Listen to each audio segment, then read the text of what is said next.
2000 November 3 Jamshedpur ജ്ഞാനദളം 278. നിങ്ങൾ tourist ആണോ അതോ തീർത്ഥാടകനാണോ? എന്താണ് ടൂറിസ്റ്റും തീർത്ഥാടകനും തമ്മിലുള്ള വ്യത്യാസം? രണ്ടുപേരും യാത്ര ചെയ്യുന്നവരാണ്.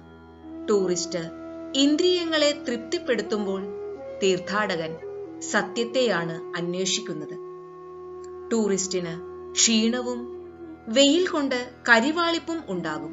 എന്നാൽ തീർത്ഥാടകന് ആത്മാവിന്റെ തിളക്കമാണുണ്ടാകുക. തീർത്ഥാടകൻ പവിത്രതയുടെയും കൃതജ്ഞതയുടെയും നിറവോടെയാണ് നീങ്ങുക. ടൂറിസ്റ്റ് ആകട്ടെ ചിന്താവിഷ്ടനും അവബോധമില്ലാത്തവനുമാണ്. ടൂറിസ്റ്റ് തന്റെ യാത്രയെ മറ്റനുഭവങ്ങളും സ്ഥലങ്ങളുമായി താരതമ്യം ചെയ്യും. അയാൾ ഇക്ഷണത്തിൽ ആകണമെന്നില്ല. പക്ഷേ തീർത്ഥാടകന് പവിത്രതാ മനോഭാവമുണ്ട്. അതുകൊണ്ട് അയാൾ ഇക്ഷണത്തിലാകാൻ സാധ്യതയുമുണ്ട്. പലരും ജീവിതത്തിൽ ടൂറിസ്റ്റുകൾ മാത്രമാണ്.